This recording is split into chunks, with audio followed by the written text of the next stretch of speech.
Pour l'instant, l'aventure entre Kylian Mbappé et le Real Madrid est un rendez-vous manqué. Et ce n'est pas la première fois qu'il y a un rendez-vous manqué. En 2021, en 2022, et un peu plus tôt même dans le passé, en 2017, où il aurait pu aussi s'engager du côté du Real Madrid. Mais il a préféré choisir le PSG, de son club de cœur, sa ville natale. Et malheureusement, il n'a pas réussi en fait à faire gagner la première Ligue des Champions de l'histoire du PSG. Et il n'a toujours pas réussi à gagner un foutu ballon d'or dans ce club. Et c'est quelque chose vraiment qui le hante, qui le marque. Et là, le PSG aujourd'hui a gagné avec des champions. Après son départ, il s'en veut. Et on sait très bien que ce mec a un ego. Alors, il y a deux options qui s'offrent à lui. Déjà, soit il reste au Real Madrid et il casse tout, mais dans ce cas-là, ça exige des sacrifices. Et Vinicius Junior peut très bien quitter le club. On ne sait pas, il a un comportement bizarre selon certains insiders du Real Madrid. Donc, je ne sais pas, l'aventure de Vinicius Junior au Real Madrid est très floue. On sait que le PSG cherche un ailier gauche. Bon, bizarrement, un ailier gauche. Pourquoi pas un ailier droit? Le PSG a plus besoin d'un ailier droit pour moi, plus qu'un ailier gauche. Donc, ça, c'est quelque chose que je n'arrive pas à comprendre. Ce sont les informations qui sont sorties aujourd'hui dans la presse. Le PSG cherche aussi. Le PSG, voilà, n'a pas terminé son mercato. Le PSG compte continuer de recruter. Il faut que le PSG recrute de toute façon. Donc voilà. Donc ce que je veux dire, c'est que bon, du côté du Real Madrid, on ne sait pas vraiment ce qui va se passer. Mbappé va-t-il continuer de rester au PSG? Donc si le PSG cherche un ailier gauche, pourquoi pas que le PSG se tourne vers Mbappé? Car c'est un joueur que apprécie Luis Enrique, un joueur polyvalent qui peut jouer à la fois buteur ou ailier gauche. Et donc c'est ça. Donc en plus, il s'est excusé auprès du PSG parce que c'est vrai qu'il n'a pas eu le meilleur comportement. Voilà, donc c'est vrai que voilà, il a fait beaucoup d'histoires et tout.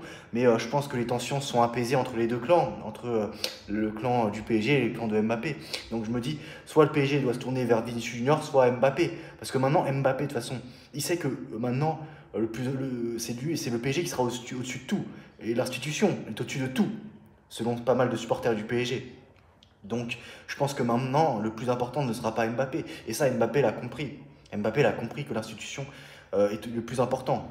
Donc, si Mbappé se fond dans ce collectif et décide de se battre les uns pour les autres, pour ses coéquipiers, peut-être qu'il aura le droit, il pourra se rattraper tout le mal qu'il a fait au PSG. En tout cas, c'est pas ce que je veux. Je veux pas que ce truc se réalise. Ce sont juste des faits et ce qui se passe actuellement. Pour moi, Mbappé, je veux dire, est-ce qu'il a pris la bonne décision d'avoir quitté le PSG pour le Real Madrid? Je ne pense pas parce que le Real Madrid, je veux dire, depuis qu'il est arrivé, c'est saison blanche. Avant son arrivée, le Real Madrid gagnait tout. Il a détruit, il a bousillé Rodrigo, il a bousillé Vinicius.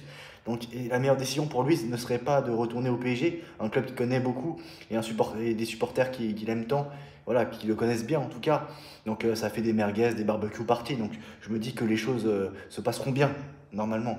Et bien sûr, ça vient pas de moi, c'est la logique des choses. Donc y a-t-il une logique dans ce monde? Ça, je sais pas. C'est à vous de me le dire en commentaire. Mais pour terminer ma phrase, je disais qu'il y avait deux options qui s'offraient à Monsieur Kylian Mbappé. Soit de rester au Real Madrid et tout casser, ou soit revenir au PSG, être revanchard, c'était la deuxième option, et à voir maintenant ce qui va se passer. Seul l'avenir nous le dira maintenant. Voilà, mais je pense que de toute façon, vous avez compris le message que je voulais vous transmettre aujourd'hui. Voilà, c'est tout pour moi. Ciao. Ça y est, c'est officiel, on peut le dire, monsieur Gianluigi Donnarumma ne portera plus jamais le maillot du Paris Saint-Germain, en tout cas en tant que joueur. Et malheureusement, très peu respecté. Le PSG a tout fait pour le virer, a trouvé un prétexte pour voilà, le pousser à la sortie. Il n'a pas été respecté pour moi. Mais bon, je ne vais pas me répéter à chaque fois. Voilà, des clubs de Première Ligue sont intéressés. Donc c'est ses destinations favorites, c'est les seuls clubs en Europe qui peuvent assumer son salaire et voilà donc le PSG qui voulait pas augmenter son salaire etc etc. On va pas revenir là-dessus, on s'est répété pas mal de fois sur ça. Sinon Donnarumma a liké un post Instagram d'un compte fan du PSG.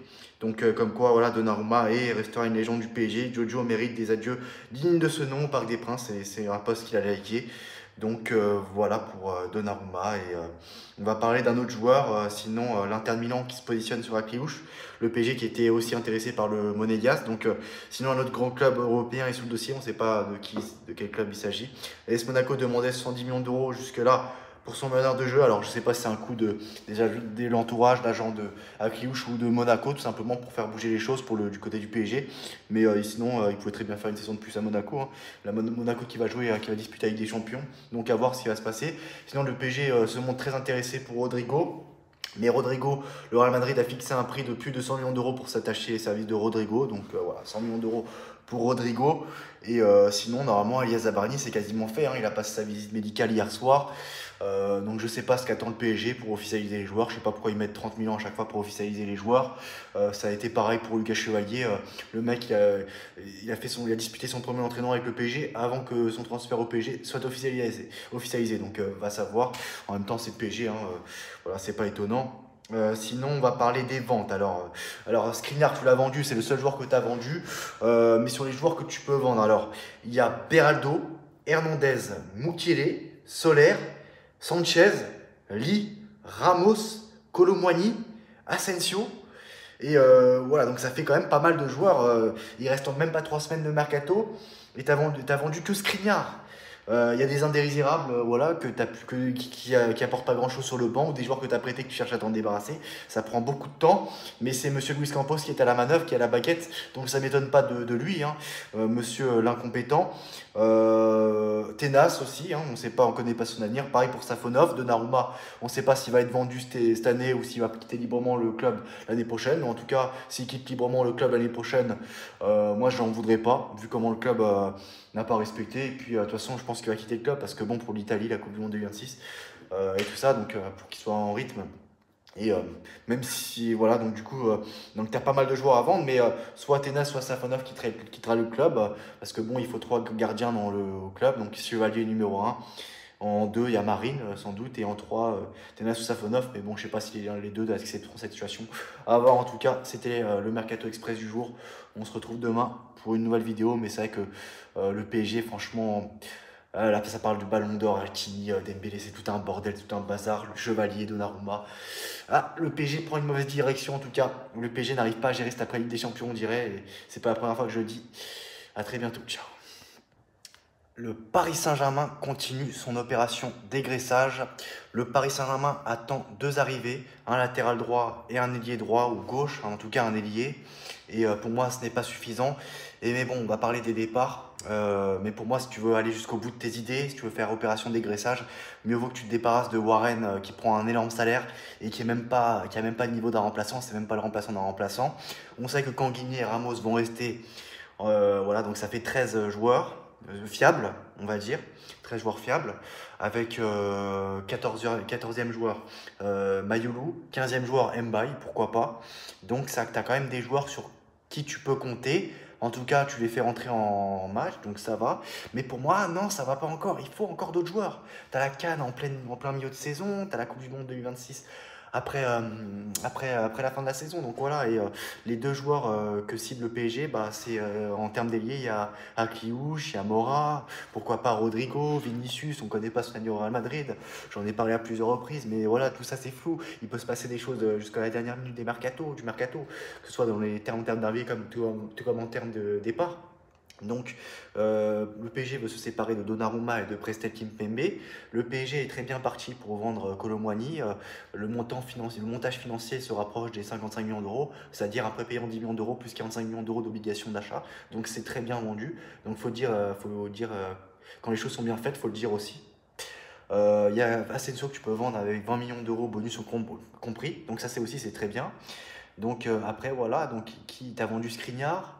Après il reste Mukiele, voilà, qui est très bien parti pour se diriger vers Sunderland pour un transfert d'environ plus de 11 millions d'euros avec des bonus et tout ça, des choses comme ça. Donc voilà, après en termes de, après Beraldo et Hernandez ils vont rester, Kanguini, Ramos ils vont rester, voilà. Donc voilà, le mercato est très loin d'être terminé pour le PSG. Donc il restera encore des choses à dire d'ici la fin du mercato. Donc n'hésitez pas à donner vos avis en commentaire, qu'est-ce que vous pensez de tout ça. Non, je pense que j'ai à peu près fait le tour, à peu près voilà, voilà le Mercato Express du jour. Donc voilà, c'est tout pour moi aujourd'hui. À très bientôt, ciao. Dernière chose, j'ai oublié de citer Barcola dans les joueurs sur qui tu peux compter. Ça fait 16 joueurs, mais ça change rien, ce n'est pas assez. Voilà, à très bientôt, ciao.